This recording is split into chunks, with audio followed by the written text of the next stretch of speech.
Reciban la bienvenida a un nuevo video de la Olimpiada Costarricense de Informática. Mi nombre es Rodrigo y hoy vamos a estar revisando el examen de la primera eliminatoria de 2026. Bueno, como anuncios generales, para el momento en el que se grabó este video, tenemos abierta la competencia de práctica 2026. Entonces, yendo al enlace, aquí pueden practicar. Las cuentas se pueden crear gratuitamente.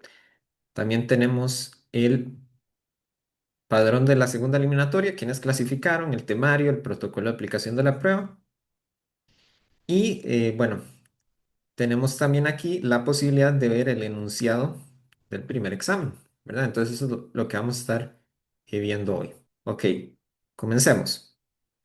Que la primera pregunta, bastante sencilla, nos dicen, un número de tres dígitos tiene un 3 en las centenas, un 4 en las decenas y dígito A en las unidades. Si el número es divisible por 2 y por 5 al mismo tiempo, ¿cuál es el valor de A? Ok, entonces aquí esto es una pregunta de criterios de divisibilidad. Sabemos que para que un número sea divisible entre 5, necesito que termine o en cero o en 5, según las reglas. Y bueno, para que sea también divisible por 2 tiene que ser par. Entonces, entre el cero y el 5 solo puede ser el cero. Y aquí tendremos que la respuesta es el, la B. Aquí. Ok, ahora con la siguiente pregunta. Considere la proposición, si este animal es un perro, entonces tiene cuatro patas. Se sabe que esta proposición es falsa. ¿Cuál de las siguientes afirmaciones es necesariamente verdadera? Ok, entonces, aquí lo que hay que saber es que esto es una implicación, ¿verdad? Es un si P, entonces Q, ¿ok? Y bueno, normalmente simbólicamente se representa así. P implica Q, ¿ok? Ahora, ¿qué es lo opuesto a que si algo se da, entonces otra cosa se dé? Bueno, lo opuesto de eso es que algo se dé, pero que no se dé la conclusión a la que queremos llegar, dada la premisa. Entonces, lo opuesto de si algo, entonces otra cosa es que se dio esto y no se dio esa otra cosa, ¿verdad? Y bueno, una forma de saber que estas dos eh, expresiones son exactamente opuestas es con sus tablas de verdad. Entonces, por ejemplo, si yo tengo aquí PQ, y aquí vamos a montar la tabla, entonces vamos a ver aquí.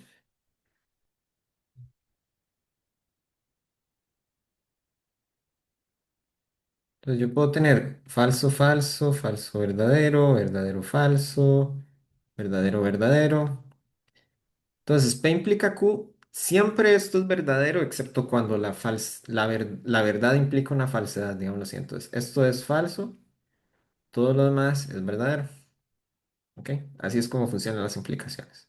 Ahora, si estamos hablando de P y no Q, entonces P es falso aquí, entonces va a ser falso acá, va a ser falso aquí. Ahora, V y no falso, ¿verdad? Entonces, esto es verdadero aquí. Y P y no Q, esto sería falso porque Q es verdadero. Entonces, si vemos estas dos expresiones, siempre tienen el valor de verdad opuesto, entonces son, una es la negación de la otra. ¿Ok? Entonces, por eso, lo opuesto de que si este animal es un perro, entonces tiene cuatro patas, es este animal es un perro y no tiene cuatro patas. Luego, bueno, aquí nos hablan de evaluar una expresión respetando el orden de operaciones. Esto lo podemos, por ejemplo, en calculadora científica en la computadora o podemos usar Python para calcularlo, ¿verdad? Pero nada más saber el orden de operaciones de paréntesis, potencias, divisiones y multiplicaciones de izquierda a derecha, luego las sumas y las restas. Aquí nada más podemos rápidamente resolver esto. Esto de aquí es 16 menos 8 que da 8. Y entonces 8 entre 2 todo esto de aquí da 4. Más 3 por. Lo de aquí adentro esto es 7 sería 42 sobre 6. Pues 42 sobre 6 menos 18, esto da 24 sobre 6, que esto al final, todo esto es 4 también. Pero bueno, como está elevado a la 2 aquí afuera, entonces 4 a la 2 igual 16. Este 3 por 16 da 48. Entonces todo esto es 48. Entonces tenemos 4 más 48 menos 5 igual 47. Y esta es la respuesta. Ok, pregunta 4. Se tienen las siguientes 5 fracciones. P igual 7 entre 12. Q igual 5 entre 8. R igual 11 sobre 18. S igual 3 sobre 5. T igual 9 sobre 16. Entonces lo que nos están diciendo es que se sabe que P se relaciona de alguna manera con Q, S con T, Q con R y S con R. Lo que nos están diciendo es cuál es el orden correcto para reemplazar estas relaciones. Vamos aquí a Python. Podríamos también hacerlo manualmente, pero entonces tenemos que P igual eh, 7 entre 12, U igual 5 entre 8, R 11 sobre 18, S 3 sobre 5, T igual 9 entre 16. Entonces, P y Q. Entonces, vamos a ver.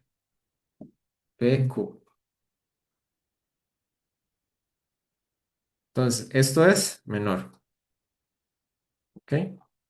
Menor que, estamos viendo estos dos números.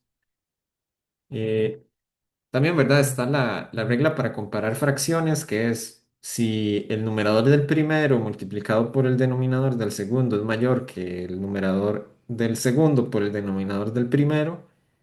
Entonces, si ese número es mayor, la primera fracción es mayor y si no, bueno, o es igual o es menor. Entonces, P y Q. Luego, S y T. Vamos a ver S y T, ¿qué sería la relación acá? Eh, ok, en este caso sería mayor que.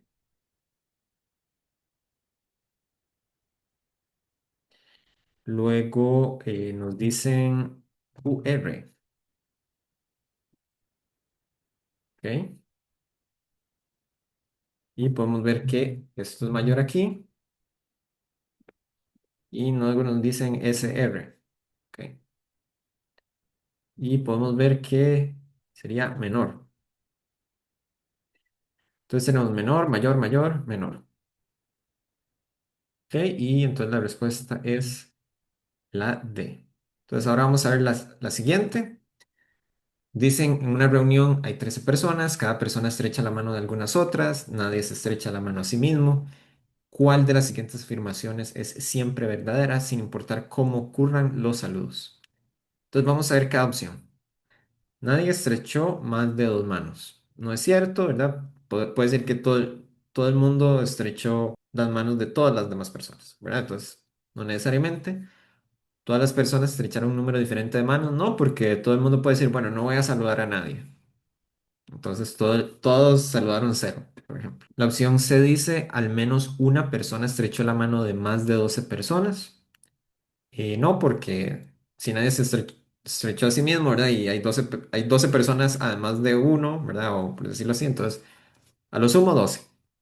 Entonces, eso no, ¿verdad? Y como dijimos, puede ser que nadie saluda a nadie, entonces, no necesariamente. Bueno, luego dice, no se puede afirmar nada con certeza. Bueno, hay que ver. Vamos a ver la siguiente opción. Al menos dos personas estrecharon la mano del mismo número de personas. ¿Ok? Entonces esa es la que hay que analizar para ver si tiene sentido.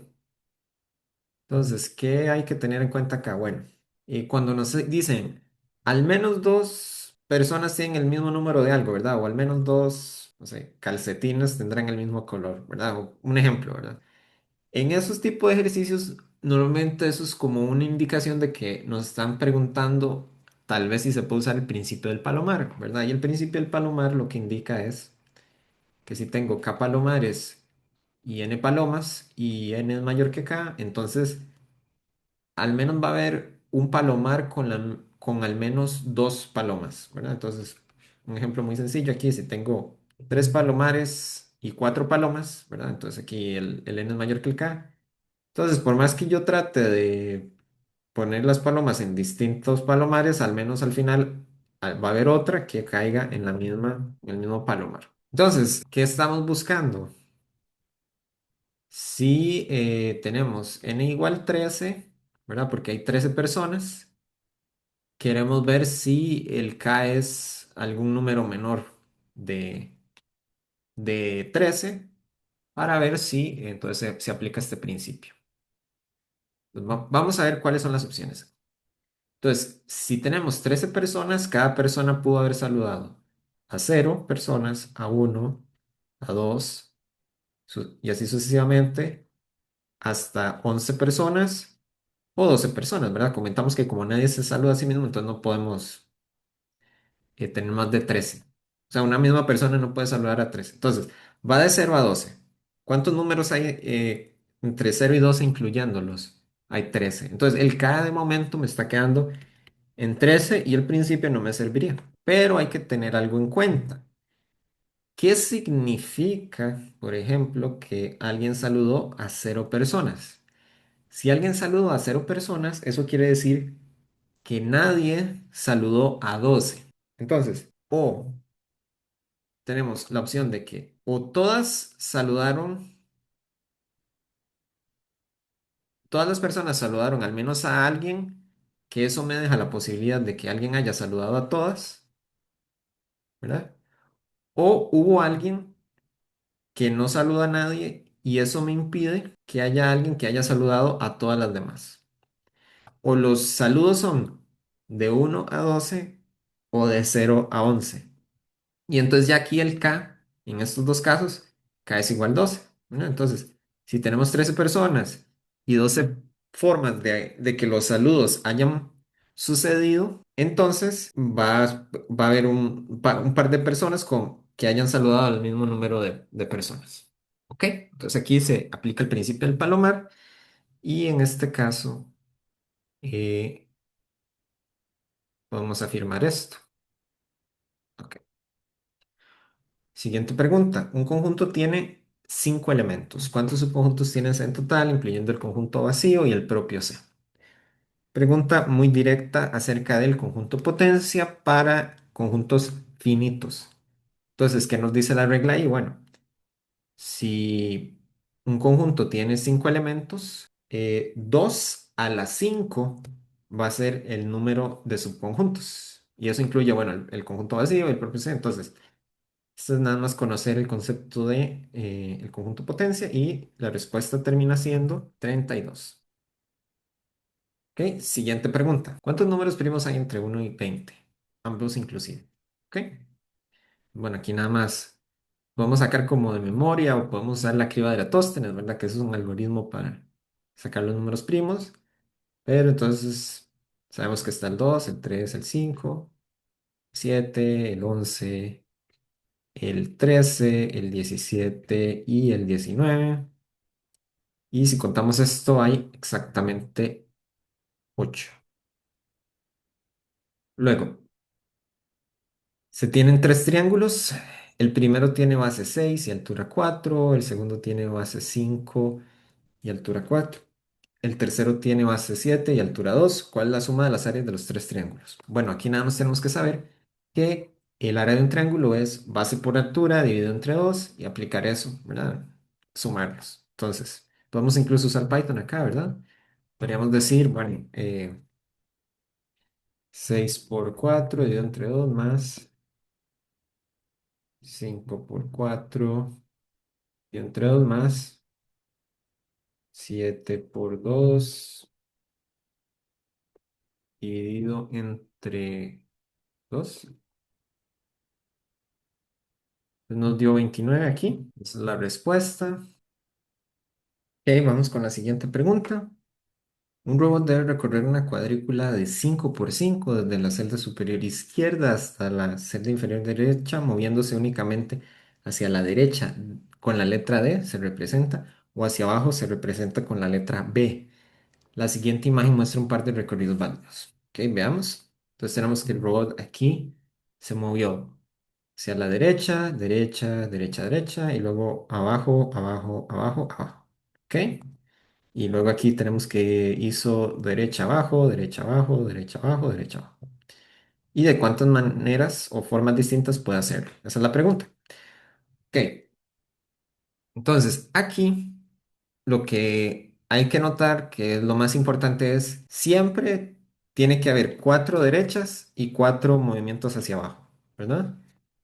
Entonces, esto lo que se puede hacer es decir, bueno, de 8 campos que tengo, necesito determinar cuatro para las letras de derecha, por decirlo así, y eso automáticamente también selecciona dónde van a estar las posiciones de la letra B, ¿verdad? Entonces, de 8 posiciones escojo cuatro, ¿ok? Y eso, bueno, se representa simbólicamente así, típicamente.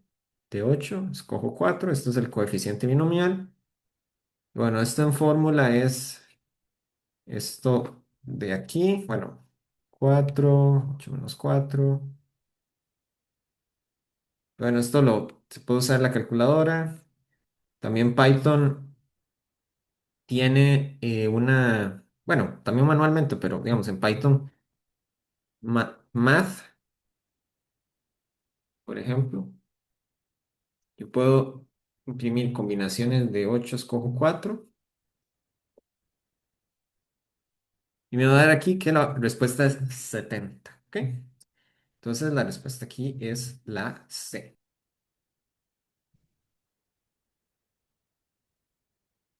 Siguiente pregunta. Carlos quiere escoger exactamente una prenda para salir. Tiene 5 camisas, 4 suéteres y 3 chaquetas. Sin embargo, 2 de las camisas están manchadas y no puede usarlas. Una de las chaquetas está rota y tampoco puede usarse. ¿De cuántas formas distintas puede elegir su prenda? Bueno, este es un ejercicio muy sencillo de principio de la suma, ¿verdad? Y bueno, aquí tengo 5 camisas, 2 no se pueden usar, entonces tengo 3 camisas. 4 suéteres, 3 chaquetas, 2 no se pueden usar, entonces tengo 2 chaquetas. Entonces tengo 3 más 4 más 2, ¿verdad? Y esto nos da 9 opciones distintas para escoger una única prenda. Siguiente pregunta. Considere los siguientes 3 fragmentos de código y sus complejidades temporales declaradas. ¿Cuál de las siguientes asignaciones es correcta? Entonces nos dan fragmento X, fragmento Y y fragmento Z, tanto en Python como en C++. Y bueno, lo que nos están preguntando ¿es X o de n cuadrado? O, bueno, ¿cuál es la complejidad en general para cada uno? Aquí lo que hay que ver es cuántas veces estamos repitiendo. Entonces, aquí tenemos un ciclo que se repite n veces y adentro de ese ciclo tenemos que se repite n veces también. Entonces tenemos, bueno, y luego una instrucción simple de imprimir, ¿verdad? Entonces tenemos n veces ejecutar algo que se debe ejecutar n veces, entonces n por n al cuadrado. Entonces el x es n cuadrado. Luego tenemos el fragmento y. Aquí i igual n y mientras que i mayor que 1, i igual i entre 2 y bueno, así sucesivamente hasta que se vuelva 1. Entonces aquí, ¿qué es lo que hay que saber? Bueno, la división entre 2 si se repite, ¿verdad? Eso hace que un número inicial se reduzca muy rápidamente. Y bueno, aquí es cuando hablamos de una complejidad logarítmica. Esto es muy similar cuando, por ejemplo, estamos haciendo una búsqueda binaria en un arreglo. Entonces, tenemos que el arreglo es de tamaño n, ¿verdad? Pero cada vez que partimos el arreglo, en principio lo estamos partiendo en 2 secciones. Esa reducción es muy rápida y genera una complejidad logarítmica, básicamente como lo inverso de una exponencial. Bueno, ahora para el fragmento z lo que vemos es que tenemos un for acá, bueno, un ciclo que se repite n veces, un j que se repite desde i hasta n y luego se imprime. Entonces, aquí podría ser un poco engañoso, podría parecer de que no es cuadrático, pero sí lo es.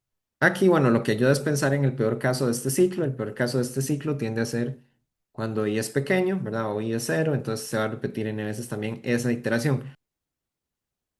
Entonces sería n cuadrado log de n y n cuadrado. Siguiente pregunta. ¿La complejidad espacial de un algoritmo mide principalmente la cantidad de operaciones que ejecuta en función del tamaño de la entrada? No, eso tiene que ver con complejidad temporal. El tiempo total que tarda en ejecutarse tampoco. Luego, la cantidad de memoria adicional que utiliza en función del tamaño de la entrada, sí. El espacio que ocupa en disco, no necesariamente, puede ser en memoria que no tenga que ver con disco. La cantidad de datos de entrada que el algoritmo necesita recibir para comenzar, no necesariamente. Entonces, tenemos que, esta es la respuesta. Pregunta 13. En un árbol binario, cada nodo tiene lo sumo dos hijos. Si la altura se define como el número de aristas del camino más largo de la raíz hasta una hoja, una raíz sola tiene altura cero, ¿cuál es el número máximo de nodos que puede tener un árbol binario de altura 3? ¿Ok? Entonces nos están diciendo que tiene altura 3. ¿Ok? Entonces vamos a hacer el dibujo. ¿Ok? Hay una fórmula para esto, pero lo podemos dibujar. Entonces tenemos cero, 1, 2. Nos dijeron que era el número de aristas, ¿verdad? Entonces, si tiene altura 3 es así. Ahora, lo que nos dicen es, cada nodo puede tener hasta dos hijos. Entonces, se puede tener dos hijos, se puede tener dos hijos, también, así.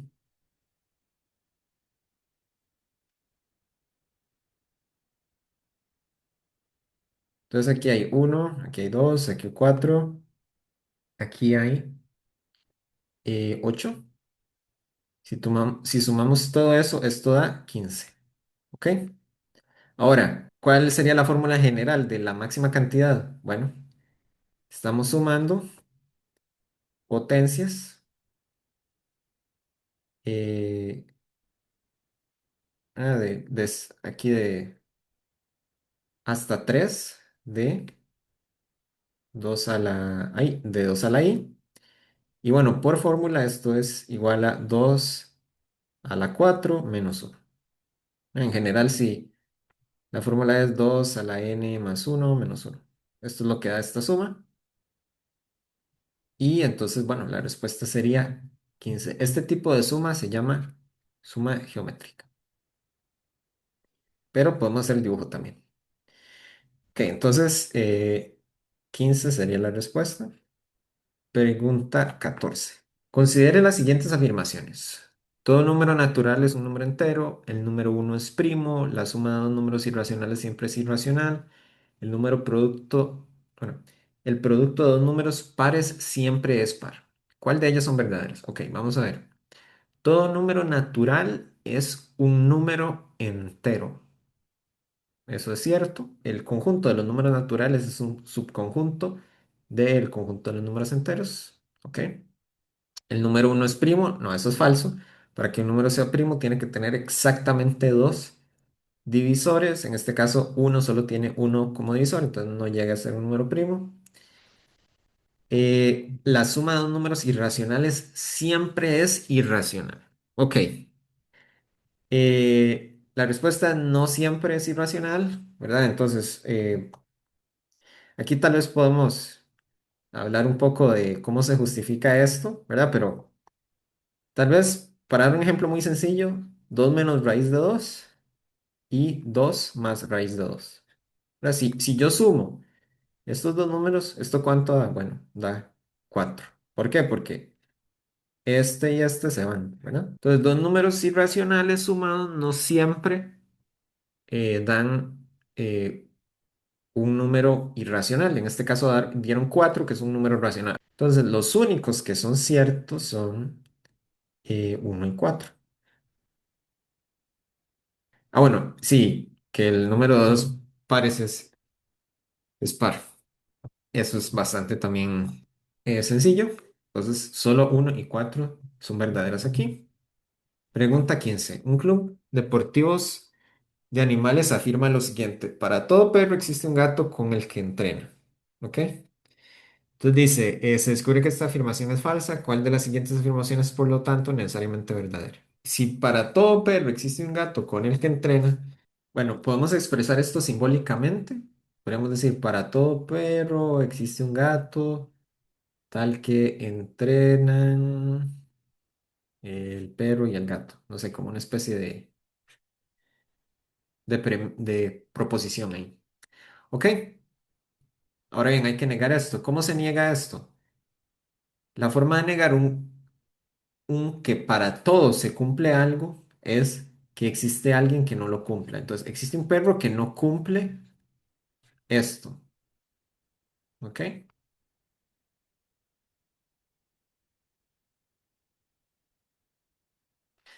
¿Y cómo niego esto? ¿Cómo se niega eh, un existe?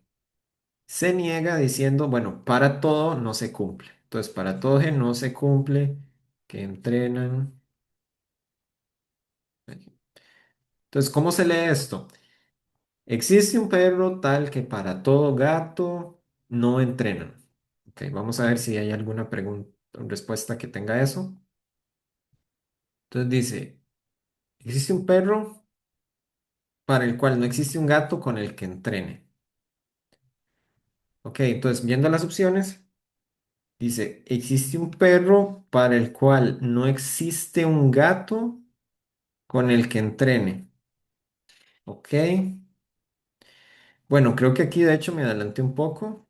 Entonces incluso aquí, ¿verdad? No existe un gato con el que entrene. Podría haber sido también que para todos los gatos no entrenen con ese gato, pero eh, sí, esto también es equivalente acá y es correcto. Sí. Ok, luego veamos la siguiente fórmula con las tres variables A, B y C. A o B y la negación de C. ¿Cuántas filas tienen su tabla de verdad y en cuántas de ellas la fórmula es verdadera? Bueno, aquí nada más hay que ver que eh, por cada variable necesito dos valores de verdad, entonces 2 por 2 por 2 son tres variables, eso da 8, 8 filas para cada valor de verdad, todas las combinaciones. Ahora bien, para que esto sea verdadero, aquí hay un y, ¿verdad? Entonces, tanto la parte izquierda como la derecha tienen que ser verdaderas. Entonces, la parte de la derecha es una negación de C. ¿De cuántas formas hay para que eso se vuelva verdadero? Bueno, cuando C es falso. Entonces, C siendo falso es una, una combinación, digámoslo así. Ahora lo tengo que multiplicar por la cantidad de las veces en las que la izquierda se vuelve verdadera. También esto lo puedo hacer escribiendo toda la tabla y contarlo manualmente, pero aquí lo estamos argumentando. Entonces, tenemos uno en la derecha y en la izquierda, de cuántas formas A y B se pueden asignar tal que A o B da verdadero. Bueno, tres porque de las cuatro combinaciones que tienen, solo cuando A y B son falsos, no, ¿verdad? Entonces sería 3 en la izquierda, una en la derecha, 3 por uno 3. Entonces hay 8 filas en total y tres formas en las que se hace verdadero. Siguiente pregunta. En un grafo simple no dirigido G con 6 nodos de V1, V2, etcétera, hasta V6, la secuencia de grados ordenada de mayor a menor es 4, 4, 3, 3, 2, 0. ¿Cuál de las siguientes afirmaciones sobre G es necesariamente cierta? Entonces dice, el grafo necesariamente tiene 9 aristas. No, porque, o sea, si sumamos todas las aristas, ¿verdad? De las secuencias de grados y luego lo dividimos entre 2, eso nos va a dar más de 9. ¿Ok? Entonces no es el caso. Luego la otra opción es el grafo no es conexo o conectado. Y en realidad esta es la opción porque si hay un nodo que tiene grado cero, significa que no está conectado a nadie más. Tal vez podemos ver las otras opciones. Por ejemplo, dice el grafo tiene un nodo adyacente a todos los demás. No, porque ya vimos que está disconexo. El nodo grado cero está conectado indirectamente a través de los nodos intermedios. Todos los nodos tienen grado par. No necesariamente, porque ya vimos que hay unos que tienen tres. Entonces, esa sería la respuesta. Sea G un grafo simple no dirigido con exactamente 9 vértices. Considere las siguientes afirmaciones. Uno, es posible que exactamente 5 vértices tengan grado impar. Dos, es posible que todos los vértices tengan grado impar. Tres, es posible que exactamente 4 vértices tengan grado impar. Cuatro, es imposible que exactamente 7 vértices tengan grado impar. ¿Cuál de ellas son verdaderas? Bueno, esta pregunta tiene que ver con el lema de apretón de manos en grafos, que básicamente una de las conclusiones o de lo que tiene que ver es que cuando se suman todas las aristas, ¿verdad? La cantidad de aristas en un grafo simple no dirigido, la cantidad tiene que ser igual a 2 veces las aristas. Y bueno, parte de esto es que por eso los nodos de grado impar solamente pueden aparecer una cantidad par de veces. O sea, solo puedo tener una cantidad par de nodos con grado impar. ¿Para qué? Para que cuando sume todo eso me dé 2 por la cantidad de aristas. Entonces, lo que hay que ver acá es qué opciones nos están diciendo que puedo tener una cantidad impar de grados impares y descartar eso. Entonces, aquí el uno me está diciendo que puedo tener 5 impares, lo cual es incorrecto. Exactamente 5 impares es incorrecto. Todos los vértices tengan grado impar, en este caso hay 9 vértices, entonces sería una cantidad de impar, de impares, tampoco se puede. Y luego dice, tengo 4 de grado de impar. Eso está bien porque puedo tener una cantidad par de impares. Pero aquí lo que luego nos da que dice, es imposible que exactamente 7 tengan impar. Esto es correcto también porque nos está diciendo, no se puede que haya una cantidad de impar de impares. Entonces, en este caso sería solo 3 y 4 son verdaderas. Siguiente pregunta. Considere las siguientes afirmaciones sobre cuadriláteros. Todo cuadrado tiene sus 4 ángulos iguales, sí, de 90 grados. Luego, todo rombo es un cuadrado. Esto claramente no es cierto, ¿verdad? Porque pueden tener ángulos que no son de 90. Bueno, luego nos dice la diagonal de un rectángulo de lados A y B mide raíz cuadrada de la suma de sus lados, cada uno al cuadrado. Pero bueno, eso es cierto, ¿verdad? Porque simplemente lo que me están diciendo acá es que si tengo esto de acá, ¿verdad? Bueno, con los, con los ángulos correctamente dibujados, pero básicamente, Pitágoras lo que me dice es que este de aquí eh, es igual a esto, ¿verdad? Entonces, es la raíz cuadrada de esto, si este C, la raíz cuadrada de eso es la diagonal. Entonces, si es cierto. Y luego dice, todo cuadrado también es un rectángulo. Sí, porque el rectángulo es más acerca de que los ángulos sean ángulos rectos, ¿verdad? No importa que los lados sean iguales. Entonces, en este caso, tenemos que uno 3 y 4 lo correcto aquí. Ok, luego dice, pregunta 20 por definición, A es congruente con módulo B cuando A y B dejan el mismo residuo al dividirlos entre M, equivalentemente cuando M divide a A menos B. Sean A 47 y M igual a 2, sean A igual 47, M igual 12, consideren las siguientes informaciones. 47 es equivalente a 11 en módulo 12. Y bueno, aquí nos dan varias operaciones. Entonces, bueno, esto, por ejemplo, se puede hacer con calculadora, básicamente, o calculamos los residuos de la división, ¿verdad? Pero entonces yo puedo venir acá y escribir, bueno, imprima 47 módulo 12,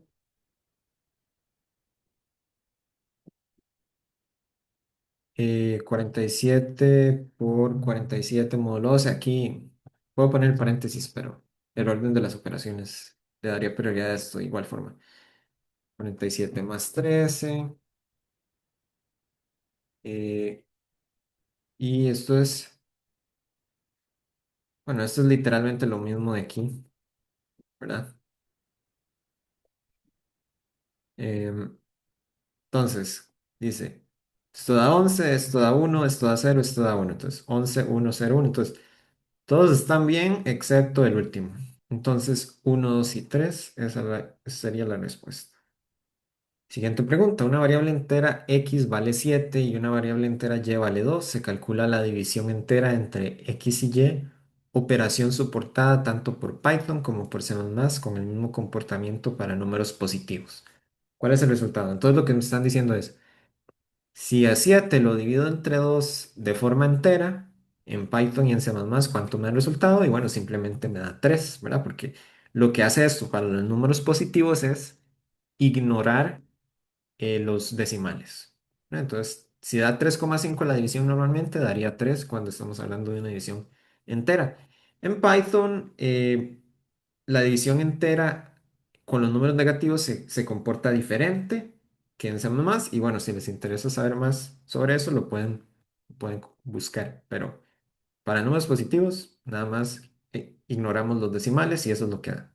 Y da un número entero. Ok, tenemos la siguiente función recursiva y aquí nos definen la función recursiva y nos preguntan cuánto vale g de 6, dado que g de 0 igual 2, g de 1 igual 5 y g de n es 3 multiplicado por el resultado para n-1 menos, separado de la multiplicación, ¿verdad? Menos el resultado de n-2. Aquí esto se podría calcular manualmente, tal vez lo más sencillo es programarlo, ¿verdad? Si lo copiamos, se puede calcular, pero también se puede hacer manualmente. Pero bueno, escribamos la función aquí.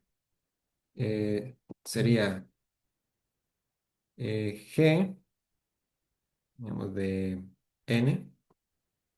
Entonces, si n igual 0, retorne 2. Si n igual 1, retorne 5. Y si no retorne, 3 por g de n-1 menos g de n-2. Y quiero aquí que me imprima cuánto vale g de 6. Me dice 610. Entonces esa es la respuesta. Siguiente pregunta. Considera el fragmento de código x igual 10, mientras que x sea mayor que 0, x menor o igual que 3, imprima x. ¿Y cuál es el valor que imprime el programa al finalizar? ¿Ok? Eso también podría escribirlo en el código. Bueno, aquí también lo puedo hacer manualmente, pero simplemente lo podría escribir en código o simularlo. Entonces aquí tengo x igual 10, luego cuando entre acá va a volverse 7, luego se va a volver 4, luego se va a volver 1 y luego se va a volver -2. Y ya aquí deja de repetirse porque ya no se cumple que sea mayor que 0. Entonces lo que va a imprimir es -2. Pregunta 24. En una carrera con 15 personas, se preguntan los tres primeros lugares con medalla de oro, plata y bronce. Una misma persona no puede ocupar dos lugares. ¿De cuántas formas distintas se pueden repartir las medallas? Bueno, aquí hay que aplicar el principio del producto. ¿Qué quiere decir? Es, bueno, a la medalla de oro se la puedo dar a 15 personas. Luego a la de plata me quedan 14 opciones.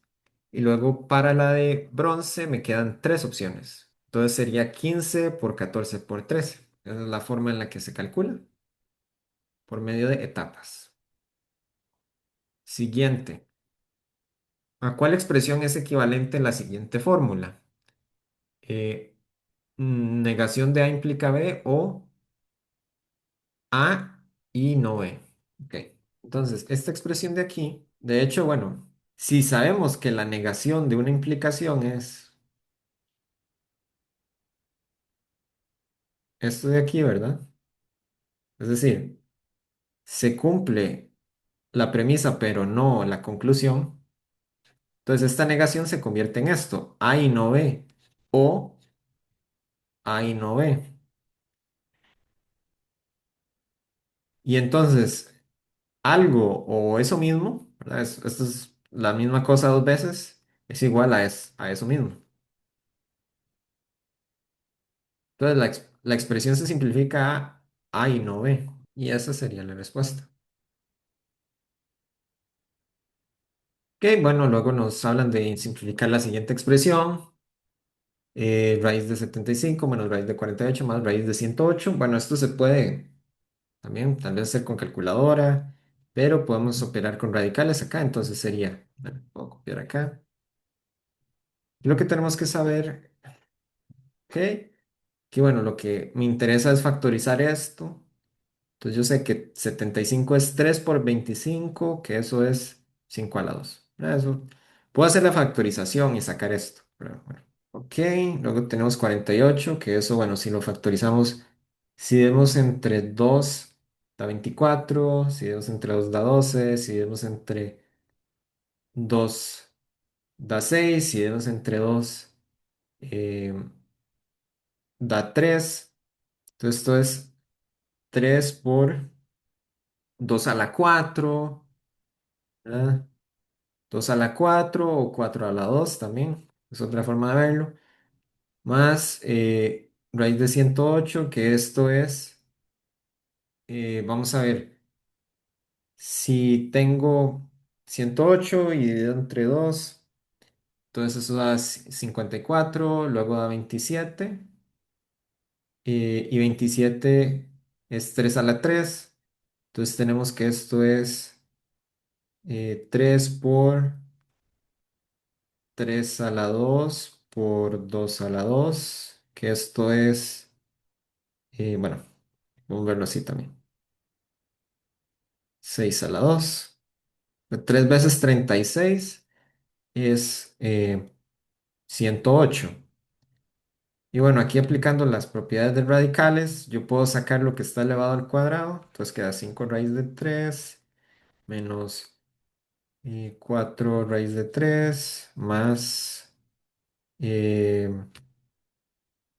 bueno, aquí esto sería 6 raíz de 3. Entonces, para sumar los radicales, puedo simplemente ignorar el radical aquí y sumar los números de afuera. Entonces sería 5 menos 4 1.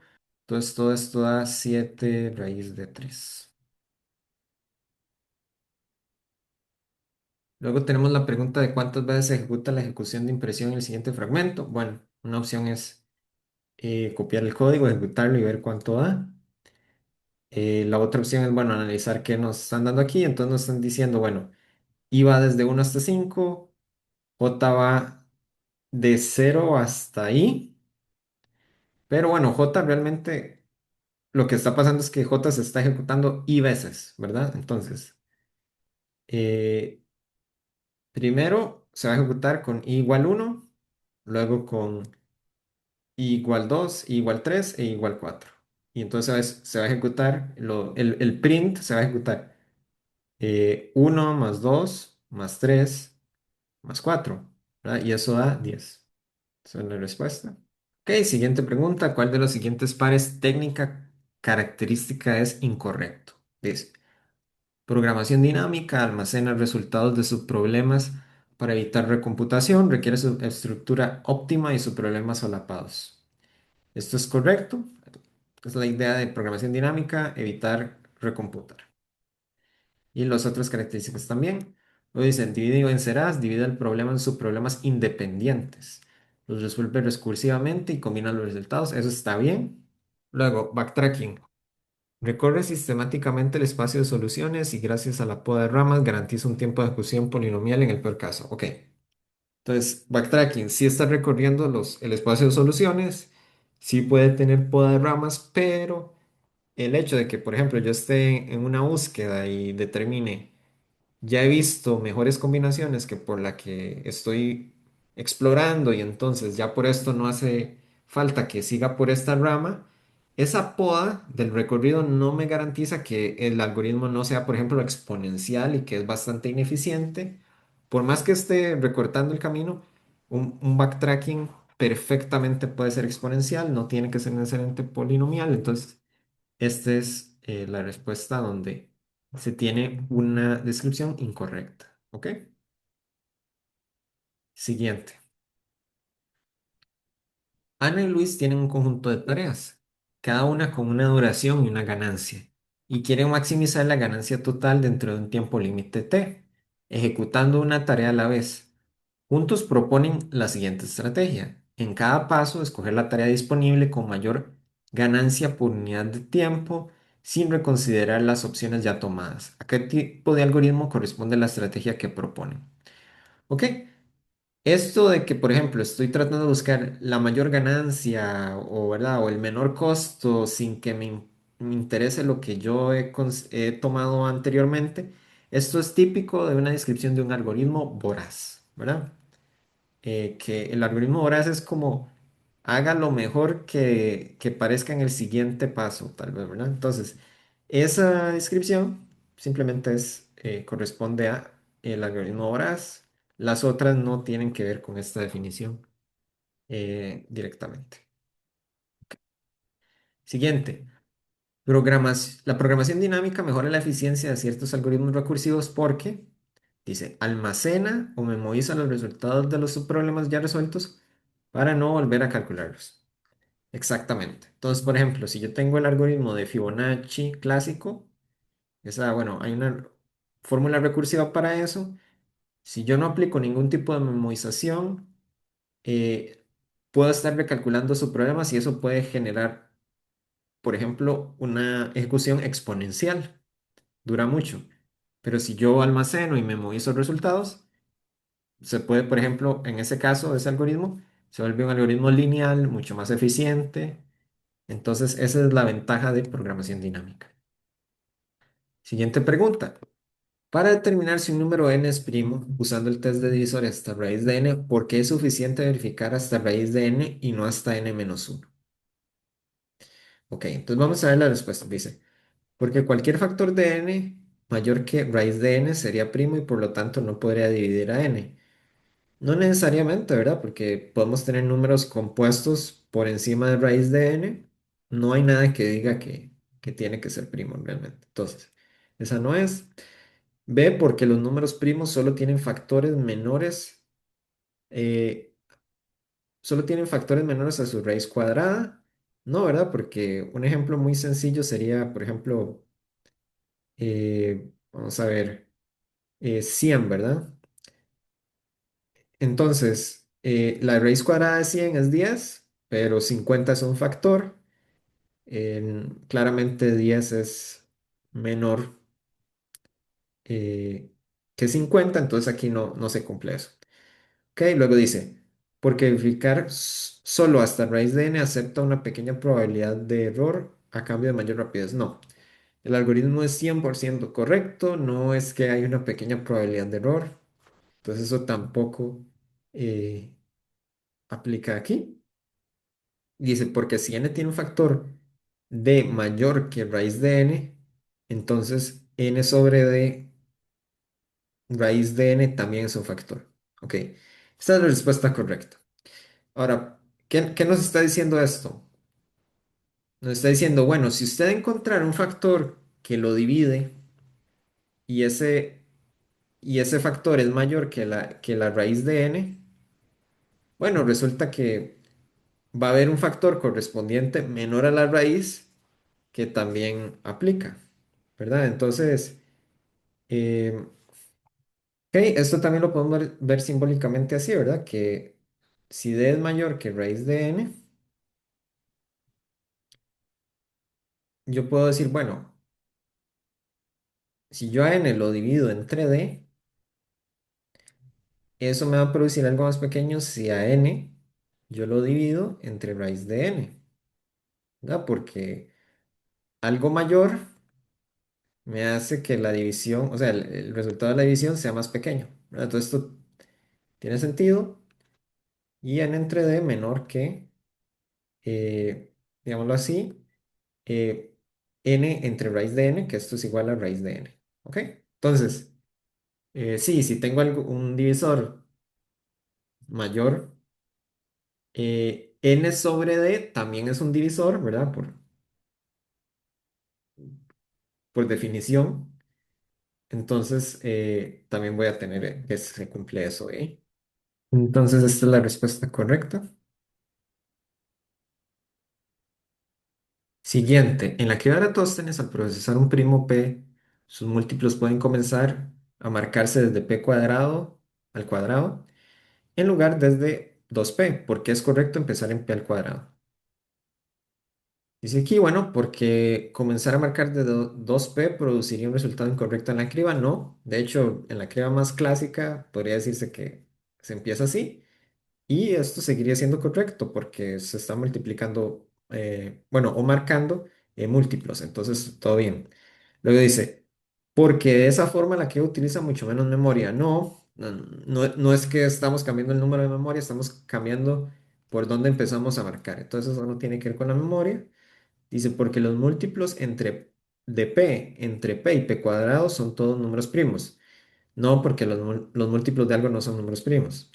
Luego, porque los múltiplos de p menores que p al cuadrado ya fueron marcados antes. Esto es lo correcto. ¿Por qué? Porque si hay un múltiplo de p menor a p cuadrado, eso quiere decir que es p multiplicado por uno de los primos que ya hemos visto. ¿Ya? Entonces, es como un atajo que podemos tomar en este algoritmo por eso mismo. Entonces, esta es la respuesta correcta. Siguiente pregunta. La exponenciación binaria, exponenciación rápida, permite calcular a la e mucho más rápido que multiplicar a por sí mismo e veces. ¿En qué idea se basa principalmente? Ok. En factorizar exponentes son números primos. No, no tienen que ver con números primos. En guardar en memoria los resultados intermedios para no recalcularlos. No necesariamente en realidad. Dice, en usar la igualdad a la e igual a por e para reemplazar la potencia por una sola multiplicación. No, porque de hecho esa igualdad es falsa, ¿verdad? No, eso no tiene por qué ser cierto. Y muchas veces es falso en realidad. Luego, en dividir la base entre 2 en cada paso del cálculo. No, de hecho se eleva al cuadrado, que es la siguiente opción, que se eleva la base al cuadrado sucesivamente y se combinan los resultados de las potencias. Entonces, sería esta de aquí. Siguiente pregunta, se aplica el algoritmo de Euclides para calcular GCD 4836 mediante la propiedad GCD A de B igual GCD B al módulo B. ¿Cuál de las siguientes secuencias de pasos es la correcta? Ok, entonces, aquí nos están describiendo básicamente el algoritmo. Entonces me están diciendo, si tengo A y B, luego el siguiente paso tiene que ser B y luego el residuo de A al dividirlo entre B. Ok, entonces lo que tengo que descartar es cualquier opción de una vez que en el segundo paso no tenga eh, el segundo parámetro como el primer parámetro. Entonces, aquí seguiría la opción C. Ok, luego hay que ver, bueno, cuál es el residuo de dividir 48 entre 36. Eso da 12. Entonces, creo que nada más nos quedan o la A o la D. Y lo que estamos viendo aquí luego es que entre 36 y 12 el residuo va a ser cero. Entonces, esta es la opción correcta. Ok, siguiente pregunta. Una tabla hash almacena números enteros y usa una función hash fija que a partir del número y del tamaño de la tabla calcula directamente la posición donde guardarlo o buscarlo. En promedio, con una buena dispersión, eso lo que quiere decir es que reparte los números, los distintos elementos separados, por decirlo así. O sea, que casi nadie caiga en la misma casilla, por decirlo así. ¿Cuál es la complejidad temporal de buscar, insertar y eliminar un número? En promedio, ¿verdad? Entonces, si conocemos acerca sobre las tablas hash, ¿verdad? Esto en Python es el map, en C++ es el unordered set, o sea, set no ordenado. Entonces, esto lo que se espera es que haya una operación en promedio de o de uno o tiempo constante. Y bueno, esto tiene que ver con que la función hash debería ser rápida de ejecutar generalmente para números enteros y entonces nada más se determina eso.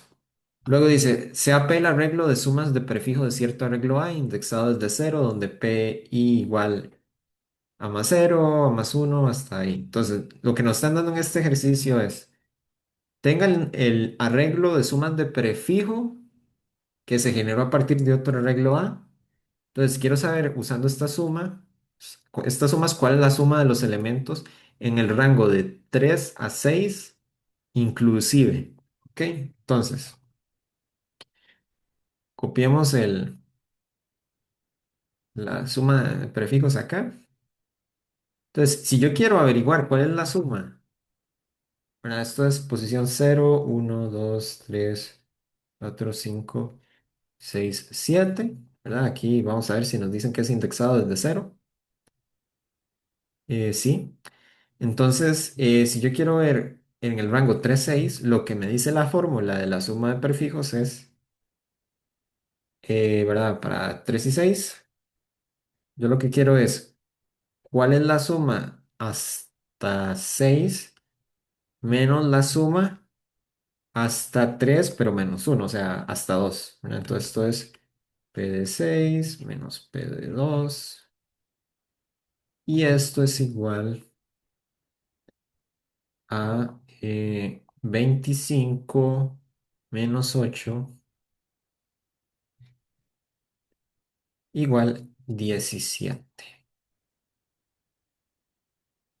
Siguiente pregunta. Considere la siguiente matriz de 3 por 3 indexada desde cero. ¿Cuál es el valor de la expresión m20 más m02, bueno, por m11 menos m22? Entonces, aquí simplemente lo que tenemos que saber es leer esto, ¿verdad? Em, que es fila columna, ¿verdad? Cómo se acceden y siguiendo aquí el orden de operaciones. Entonces, ¿cuál es la operación?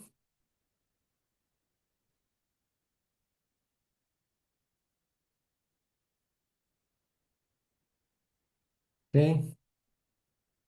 Entonces, 0, 1, 2, 0, 1, 2. Entonces, 2, 0 es esto.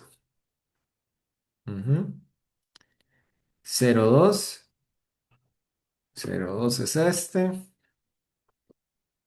1, 1 es este. Y 2, 2 es este. Entonces es 4 más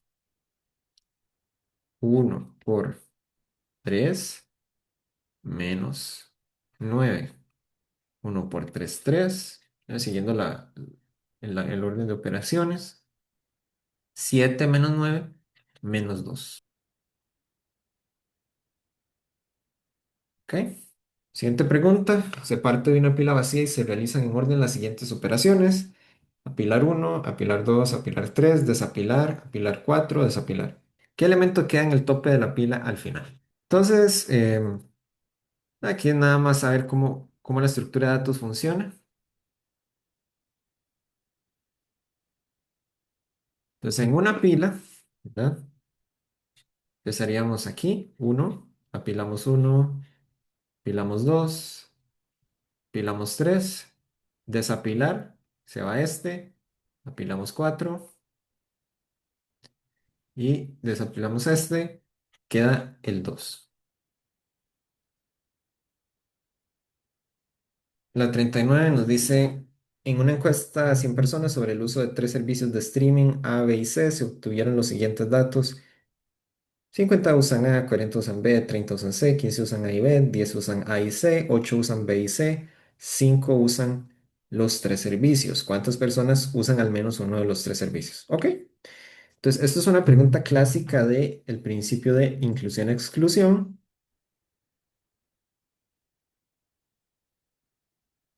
Entonces, ¿qué dice la fórmula? La fórmula dice, bueno, si quiero saber cuántas personas usan al menos uno de los tres servicios, eso es igual a la unión de los tres conjuntos, A, B y C. ¿Ok? Entonces, la cardinalidad o el tamaño de A unión B, C unión C es igual a esto. Sumo los tamaños de los conjuntos, le resto el tamaño de las intersecciones de tamaño 2. Bueno, aquí. Ajá. También le resto esta. Y al final le sumo la intersección de los tres. Entonces, lo que habría que calcular acá es 50 más 40 más 30 menos 15 menos 10 menos 8 más 5. Esto de aquí suma 120. Esto de aquí resta 33. Sumo 5. 125 menos 33 daría 92. ¿Ok? Entonces, esa sería la respuesta y lo marcamos acá. Ok, y la última pregunta nos dice, se tiene un pequeño grafo dirigido G con 5 nodos. 1, 2, 3, 4, 5. Para observarlo se utiliza una lupa que revela todas sus aristas, pero solo permite ver el grafo una arista a la vez. La siguiente imagen muestra todas las aristas del grafo. Entonces podemos saber aquí que hay una lista de 2 a 3, de 1 a 2, de 4 a 2, 3 a 4 y 1 a 5. Y bueno, nos dan ciertas afirmaciones y hay que ver si son ciertas. Entonces voy a copiar esto. Ok, entonces si dibujamos el grafo, tendríamos que 2 se conecta con 3. Luego, 1 se conecta con 2. De esta forma, 4 se conecta con 2. 3 se conecta con 4. 1 se conecta con 5. ¿Ok? Entonces nos dice, considere las siguientes afirmaciones. ¿Existe un ciclo en el grafo? Sí, esto es un ciclo, ¿verdad? Yo puedo ir de 2 a 3, luego a 4, luego a 2 y así, ¿verdad? Entonces eso es un ciclo. Luego, ¿existe un camino desde el nodo 5 que pueda alcanzar el nodo 1? No. Si estoy en el 5 no puedo ir a ningún lado, entonces este no. ¿Existe un camino desde el nodo 1 que pueda alcanzar el nodo 4? Sí, puedo irme por aquí, ¿verdad? Entonces sí. Existe un camino desde el nodo 4 que pueda alcanzar el nodo 5. Vamos a ver. No, no puedo salir de acá, digámoslo así. Entonces, eh, no. Entonces, solo uno y 3 son verdaderas. Bueno, y con esto concluimos la revisión del primer examen de la Olimpiada Costarricense de Informática 2026. Esperamos que esto sea de utilidad, ya sea para estudiar, repaso. Y bueno, para quienes clasificaron, muchas felicitaciones. Y si no, bueno, siempre pueden seguir estudiando, practicando y si tienen la oportunidad, participar en el siguiente año. Entonces, muchas gracias por ese tiempo. Espero que pasen muy bien. Hasta luego.